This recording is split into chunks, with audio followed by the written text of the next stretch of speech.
خون کا اقداس۔ پھر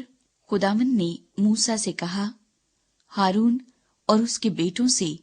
اور سب بنی اسرائیل سے کہہ کہ خداوند نے یہ حکم دیا ہے کہ اسرائیل کے گھرانے کا جو کوئی شخص بیل یا برے یا بکرے کو خواہ لشکرگاہ میں یا لشکرگاہ کے باہر ذبح کر کے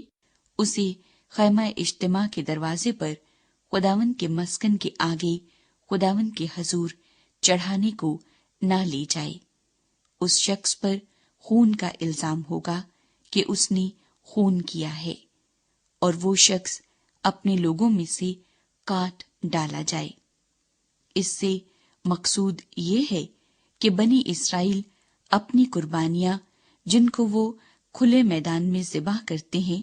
انہیں خداوند کے حضور خیمہ اجتماع کے دروازے پر کاہن کے پاس لائیں اور ان کو خداوند کے حضور سلامتی کے ذبیحوں کے طور پر گزرانے، اور کاہن اس خون کو خیمہ اجتماع کے دروازے پر خداوند کے مذبح کے اوپر چھڑکے اور چربی کو جلائے تاکہ خداوند کے لیے راحت انگیز خوشبو ہو، اور آئندہ کبھی وہ ان بکروں کے لیے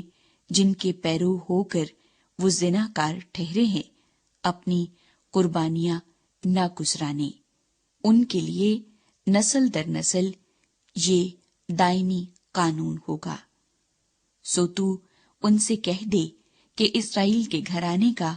یا ان پردیسیوں میں سے جو ان میں بود و باش کرتے ہیں جو کوئی سوختنی قربانی یا کوئی ذبیحہ گزران کر اسے خیمہ اجتماع کے دروازے پر خداوند کے حضور چڑھانے کو نہ لائے، وہ اپنے لوگوں میں سے کاٹ ڈالا جائے۔ اور اسرائیل کے گھرانے کا یا ان پردیسیوں میں سے جو ان میں بود و باش کرتے ہیں جو کوئی کسی طرح کا خون کھائے، میں اس خون کھانے والے کے خلاف ہوں گا اور اسے اس کے لوگوں میں سے کاٹ ڈالوں گا، کیونکہ جسم کی جان خون میں ہے،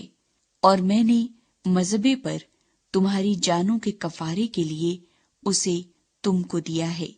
کہ اس سے تمہاری جانوں کے لیے کفارہ ہو،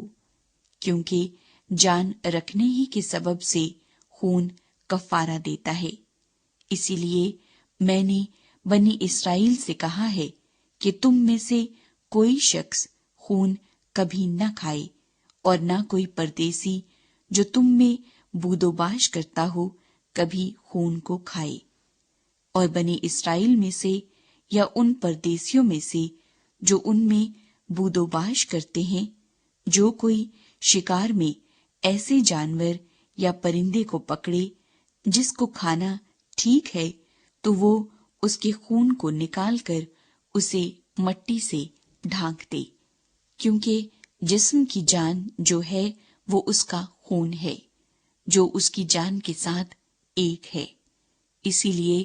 میں نے بنی اسرائیل کو حکم کیا ہے کہ تم کسی قسم کے جانور کا خون نہ کھانا، کیونکہ ہر جانور کی جان اس کا خون ہی ہے، جو کوئی اسے کھائے وہ کاٹ ڈالا جائے گا۔ اور جو شخص مردار کو یا درندے کے پھاڑے ہوئے جانور کو کھائے، وہ خواہ دیسی ہو یا پردیسی، اپنے کپڑے دھوئے اور پانی سے غسل کرے اور شام تک ناپاک رہے، تب وہ پاک ہوگا۔ لیکن اگر وہ ان کو نہ دھوئے اور نہ غسل کرے تو اس کا گناہ اسی کے سر لگے گا۔